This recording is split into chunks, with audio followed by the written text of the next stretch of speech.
Kemudian saya akan menjelaskan sedikit tentang kurban. Jadi di dalam kurban itu hukumnya sunnah. Hukumnya sunnah. Sunnah muakkad. Sunnah yang ditekankan. Bahkan Imam Syafi'i itu memakruhkan kepada orang yang mampu tetapi dia tidak berkurban. Beliau mengatakan wa ukrihu lil qadiri tarkuha. Aku memakruhkan kepada orang-orang yang mampu untuk berkurban tapi dia meninggalkan daripada berkurban. Jadi berkurban ini bukan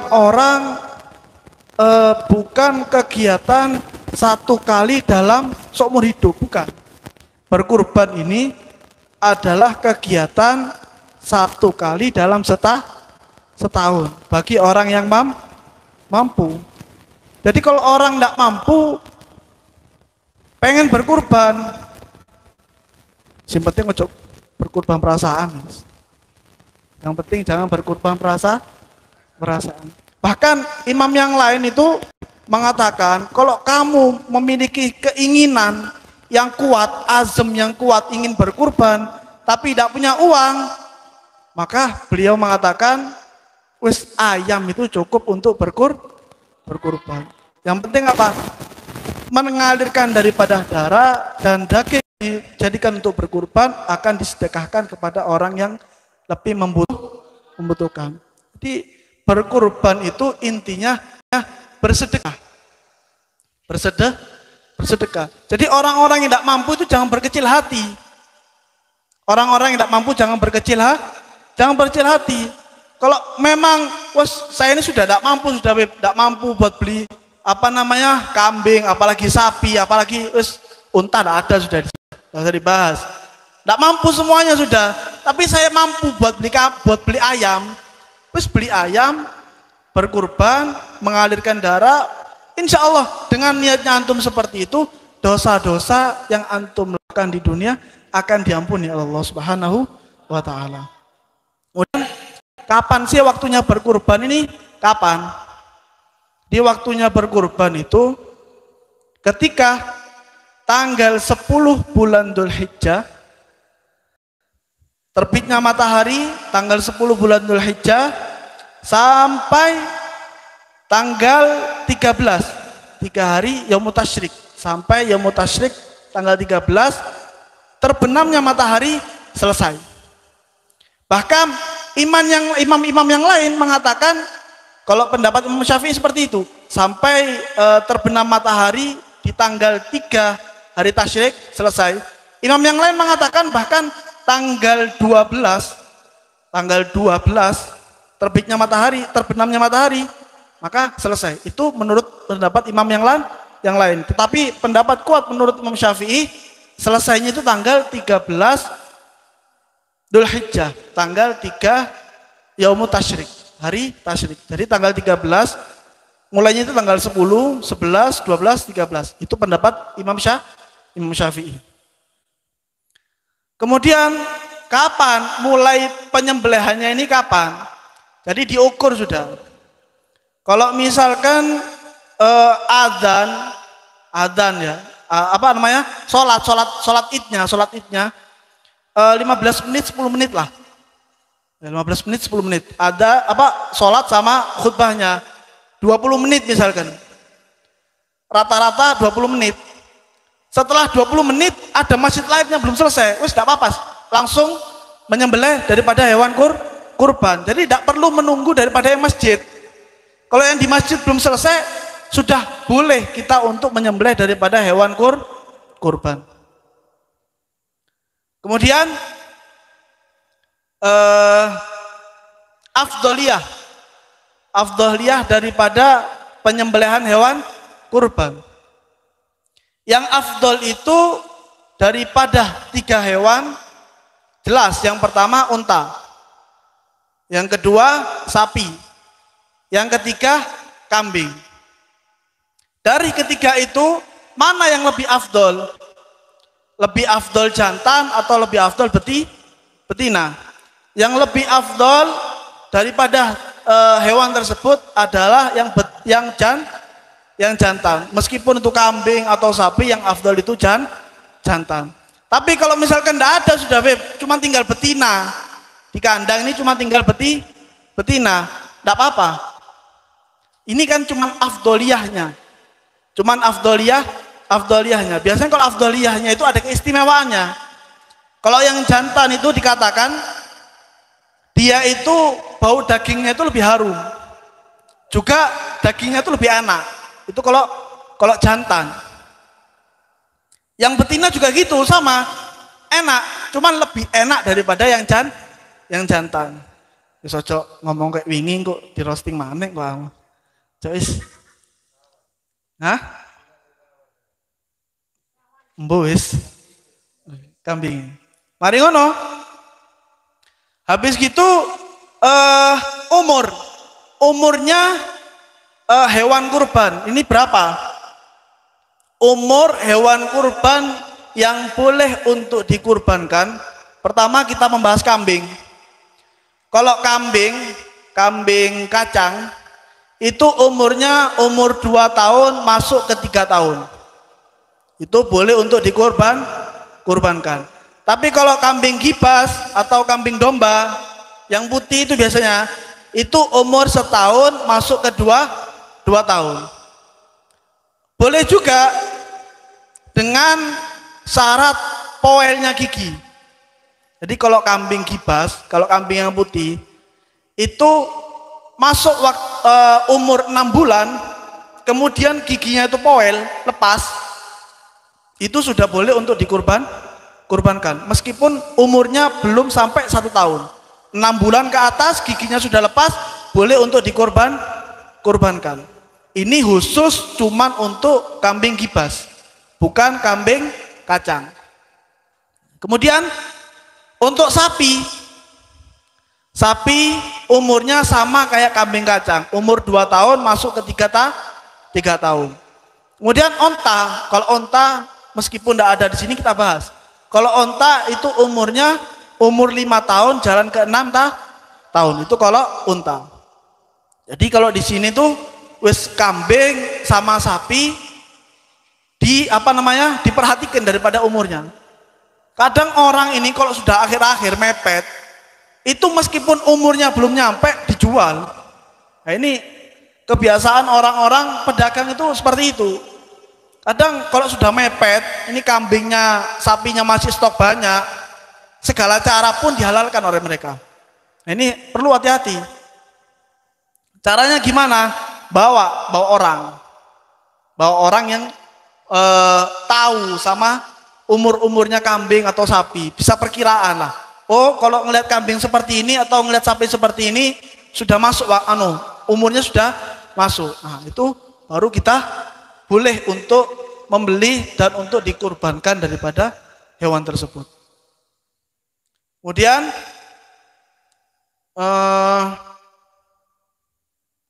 hukum hewan kurban yang hamil.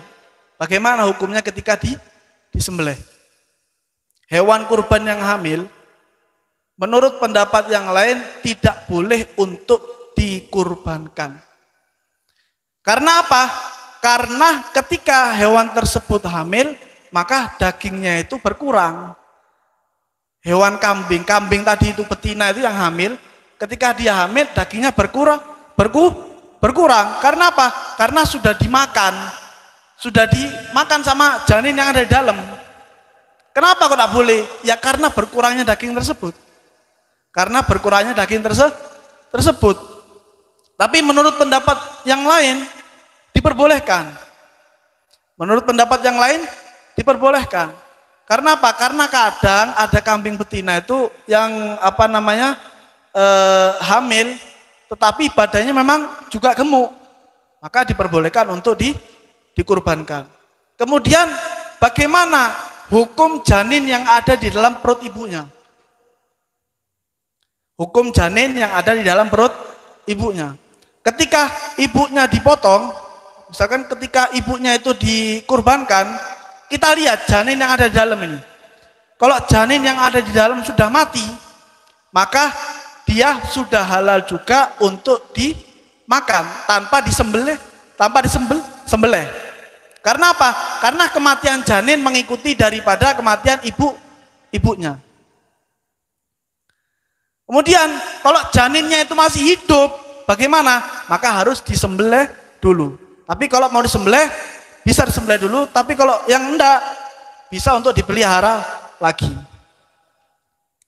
Jadi hukum janin ketika dia mati mengikuti dari kepada kematian ibunya, maka tidak perlu untuk disembelih, dia sudah halal untuk langsung dimakan. Kemudian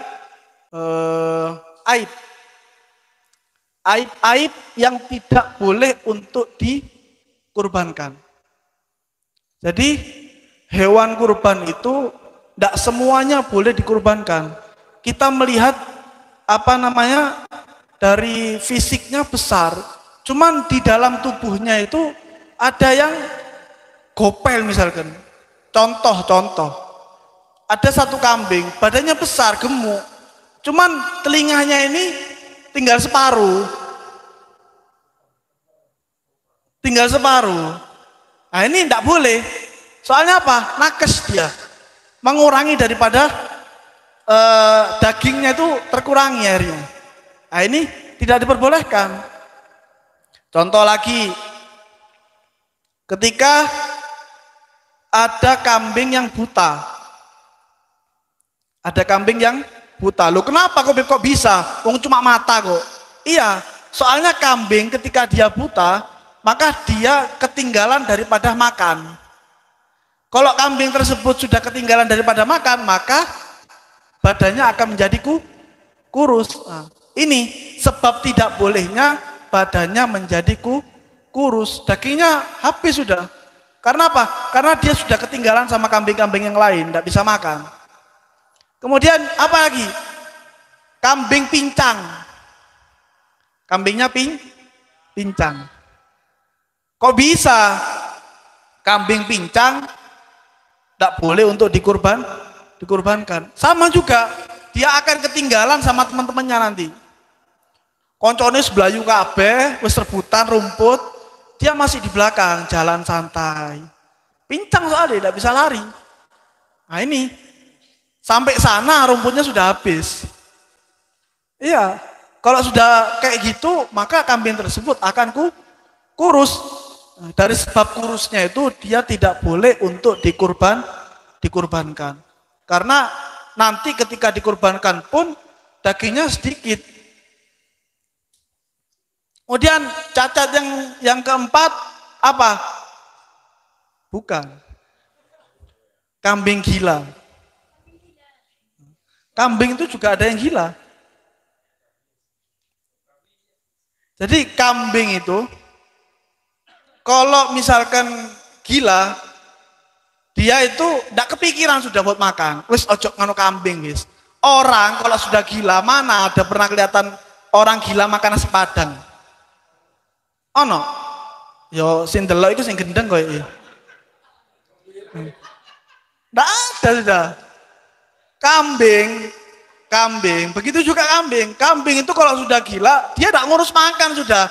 Yang penting dia hidup, dia keliling, seneng wis.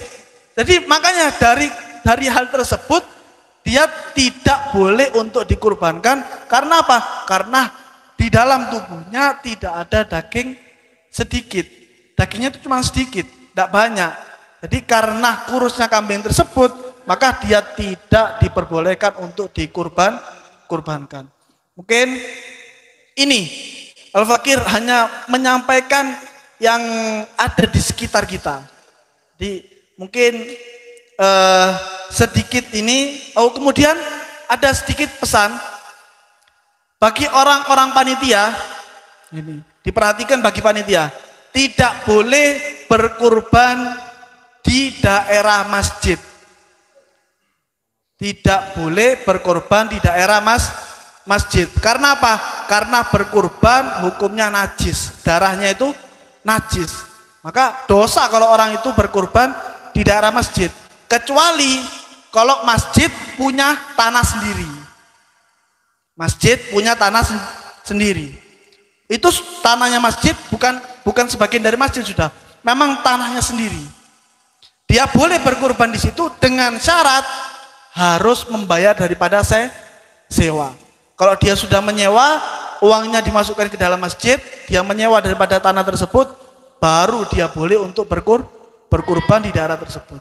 Kalau di dalam masjid tidak boleh mengotori daripada masjid. Meskipun bukan masjidnya, tempat parkiran misalkan.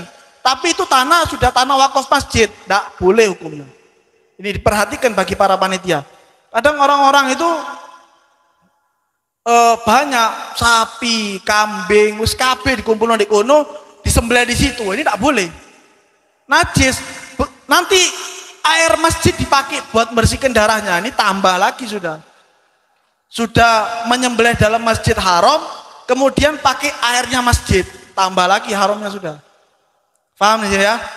Mungkin ini saja yang dapat Al-Fakir sampaikan. Kurang lebihnya mohon maaf. Yang sedikit ini mudah-mudahan bisa bermanfaat untuk antum sekalian. Hadza minni wal afu minkum. Assalamualaikum warahmatullahi wabarakatuh.